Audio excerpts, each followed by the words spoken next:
Locke y el liberalismo político. John Locke nació en Inglaterra en 1632 y murió en 1704. Estudió filosofía, medicina y ciencias naturales en Oxford. Fue profesor de Oxford y comienza también un periodo de formación intelectual a partir de su interés por las obras de Descartes y de Hobbes. Entra efectivamente en política cuando acepta el puesto de consejero de Lord Ashley, conde de Shaftesbury, fundador del partido Whig, que representaba a la burguesía liberal y la autoridad del Parlamento frente a la monarquía.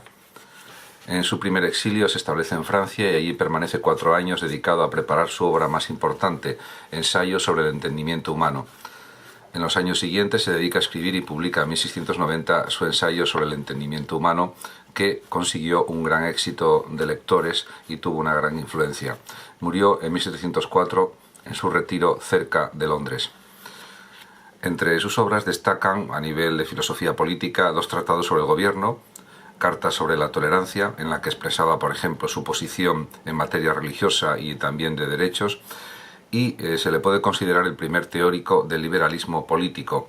Sus tratados políticos son de los primeros y más sólidos en cuanto a la fundamentación del liberalismo político del siglo XVII. En lo relativo a su teoría del conocimiento, establece el empirismo, es podemos decir, el fundador del empirismo moderno. Para él no existen ideas innatas, nuestro conocimiento está limitado por la experiencia y considera que idea es todo lo que conocemos, ya sea a partir de la experiencia externa o interna, es decir, de la sensación o de la reflexión. Y dice él mismo en su ensayo sobre el conocimiento humano, sobre el entendimiento humano, lo siguiente: llamo idea a todo lo que la mente percibe en sí misma o es objeto inmediato de percepción, pensamiento o conocimiento. Además, se puede decir que la idea es para él, por otra parte, una imagen o representación de la realidad. En lo referente a las clases de ideas, intenta averiguar el origen de las ideas y lo que considera necesario estudiar los mecanismos psicológicos de asociación y combinación de ideas. Este análisis psicológico será una característica de todos los sistemas empiristas, por ejemplo también del de Hume y de otros filósofos. En lo relativo a las ideas simples, se establece que son aquellas que la mente se limita a recibir pasivamente y que no puede descomponer en otras ideas. John Locke considera a las ideas los átomos del conocimiento. Pueden provenir de la experiencia externa, de la sensación o de la experiencia interna, o sea, de la reflexión. Realmente, en cuanto a las ideas que provienen de la sensación, Locke considera que pueden originarse a partir de un solo sentido o de varios sentidos. No toda idea es imagen de una cualidad objetiva y también existen lo que él denomina ideas de cualidades objetivas o primarias, por ejemplo figura, movimiento, etc., e ideas de cualidades subjetivas o secundarias, color, olor, etc., temperatura, etc. También él clasifica las ideas en otras que provienen de la reflexión y que se producen cuando la mente reflexiona sobre las sensaciones derivadas de la experiencia interna. También delimita la existencia de ideas que provienen a la vez de la sensación y de la reflexión, como las ideas, por ejemplo, de placer y de dolor. También son definibles las ideas complejas, son las que la mente produce activamente a partir de las ideas simples, asociándolas o combinándolas. De esta actitud y actividad asociativa de la mente resultan 3 tipos de ideas: sustancias, no podemos saber qué es la sustancia, lo que acepta la existencia de las 3 sustancias cartesianas; modos, los modos son manifestaciones de la sustancia; y relaciones que surgen de la yuxtaposición de ideas simples o complejas.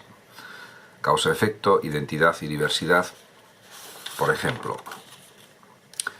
En cuanto al liberalismo de Locke, conviene dejar claro que Locke vuelve a ponerse a Hobbes al señalar que el estado de naturaleza no implica la guerra, que solo se producirá si algunos individuos recurriesen a la fuerza para imponer su voluntad sobre los demás.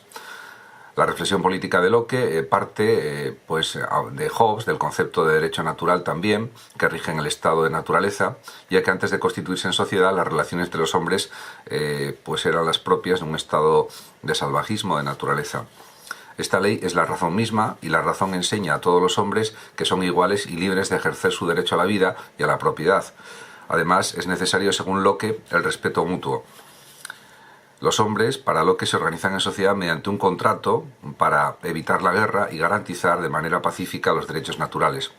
Es lo que se podría llamar el contrato social o el contrato político para la formación del Estado político.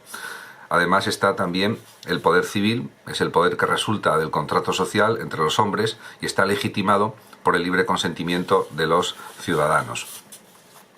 En su carta sobre la tolerancia, Locke establece los límites entre Estado e Iglesia. El Estado debe ocuparse de los bienes civiles, la vida, la libertad, la propiedad, pero no de la salvación del alma. Tampoco la Iglesia puede intervenir en los asuntos civiles ni recurrir a la fuerza. Locke defiende en términos generales un Estado totalmente, diríamos, laico en materia de religión. En lo relativo a la teoría moral, aunque no escribió ningún tratado sistemático acerca de la moral, su convencimiento de que la ética debe ser racional aparece ya en el ensayo sobre el entendimiento humano. Esa preocupación social fue el objetivo fundamental de Locke. Su pensamiento es fuente del concepto de democracia y también se le puede considerar un pionero de los derechos humanos.